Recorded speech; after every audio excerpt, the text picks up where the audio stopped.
Assalamualaikum warahmatullahi wabarakatuh.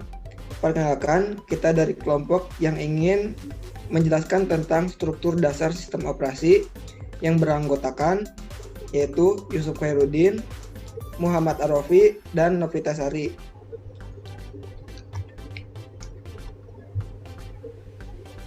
Dasar sistem operasi. Struktur sistem operasi terbagi menjadi 4, yaitu sistem monolitik, sistem berlapis, sistem dengan mesin daya atau virtual machine, dan dengan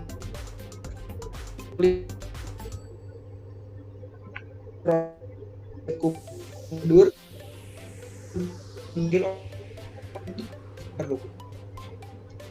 sistem itu sistem operasi yang dibentuk secara hierarki berdasarkan lapisan-lapisan, di mana lapisan bawah memberi layanan lapisan atas. Yang ketiga yaitu sistem virtual machine. Sistem virtual machine itu konsep dasar dari sistem yang tidak jauh beda dengan pendekatan berlapis.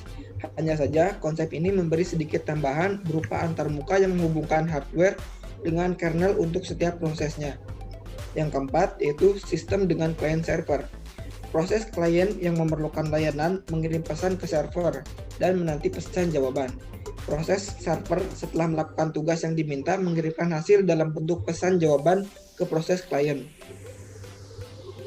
Pengertian struktur sistem operasi. Komponen-komponen sistem operasi yang dihubungkan dan dibentuk dalam kernel, yaitu struktur sederhana, sistem berlapis, kernel modular atau modul, sistem mesin daya, virtual machine, sistem client server model, dan sistem berorientasi objek. Sistem operasi. Fungsi sistem operasi terbagi menjadi 2. Yang pertama yaitu resource manager, maksudnya untuk mengelola seluruh sumber daya sistem komputer pada laptop. Yang kedua, extended virtual machine, maksudnya sistem operasi sebagai penyedia layanan.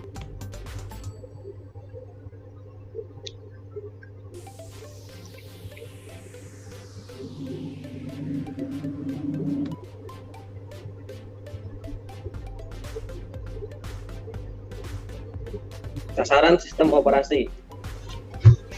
Sasarannya yaitu ada kenyamanan, efisiensi, dan juga mampu berevolusi. Kenyamanan di sini sistem operasi harus membuat penggunaan komputer lebih nyaman. Efisiensi itu sistem operasi menjadikan pengguna sumber daya sistem komputer secara efisien. Mampu berevolusi maksudnya sistem operasi harus dibangun sehingga mudah untuk pengembangan, pengujian, dan pengajuan fungsi-fungsi baru tanpa mengganggu layanan yang dijalankan sama sistem komputer kamu. Selanjutnya itu ada komponen sistem operasi. Sistem operasi itu mempunyai 5 komponen. Yang pertama ada manajemen proses, manajemen memori utama, manajemen memori sekunder, manajemen input atau output, dan manajemen berkas atau aktivitas-aktivitas dari masing-masing manajemen. Aktivitas-aktivitas dari masing-masing manajemen. Ini yang pertama yaitu aktivitas dalam manajemen proses. Itu diantaranya seperti pembuatan dan penghapusan proses yang dibuat sama pengguna, suspensi dan asumsi proses, serta kelengkapan mekanisme untuk sinkronisasi proses, komunikasi proses, dan pengendalian deadlock. Yang kedua itu ada aktivitas manajemen memori utama.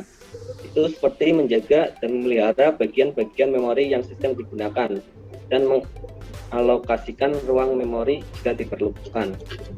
Yang ketiga ada aktivitas manajemen memori sekunder. Yang aktivitasnya itu seperti pengaturan ruang kosong, alokasi penyimpanan, dan juga penjadwalan disk. Yang keempat ada aktivitas manajemen input-output, diantaranya adalah sistem buffer caching, antarmuka, device driver secara umum, dan juga driver untuk perangkat keras tertentu. Yang kelima ada aktivitas manajemen berkas itu seperti buat dan hapus berkas, direktori, pemetaan file ke memori sekunder, dan juga backup berkas ke media penyimpanan. Ada konsep dasar sistem operasi. Itu ada komponen sistem operasi, layanan sistem operasi, sistem call, pemrograman sistem, struktur sistem, mesin virtual, sistem generation, dan sistem.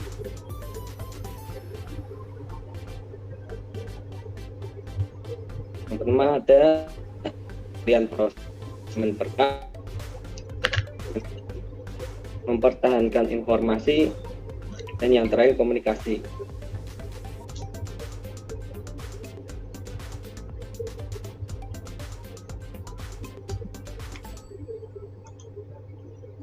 Proses kontrol.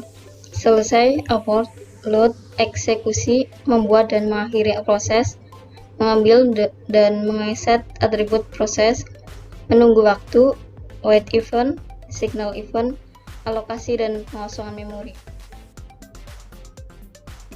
Next. OC layer. Model Open System Interconnection atau OSI diciptakan oleh International Organization for Standardization ISO yang menyediakan kerangka logika terstruktur bagaimana proses komunikasi data berinteraksi melalui jaringan. Standar ini dikembangkan untuk industri komputer agar komputer dapat berkomunikasi pada jaringan yang berbeda secara efisien. Tujuan utama penggunaan model OSI adalah untuk membantu desain jaringan memahami fungsi dari tiap-tiap layer yang berhubungan dengan aliran komunikasi data, termasuk jenis-jenis protokol jaringan dan metode transmisi.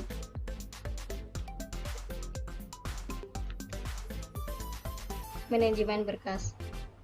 Membuat dan menghapus berkas, membuka dan menutup berkas, read, reposition, mengambil dan mengeset atribut berkas. Model OSI terdiri dari 7 layer. Ada application layer, presentation layer, session layer, transfer layer, network layer, data link layer, physical layer.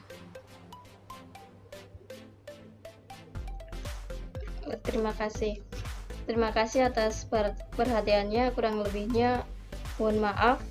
Demikian akhir presentasi dari kelompok saya. Semoga bermanfaat bagi kita semua. Assalamualaikum warahmatullahi wabarakatuh.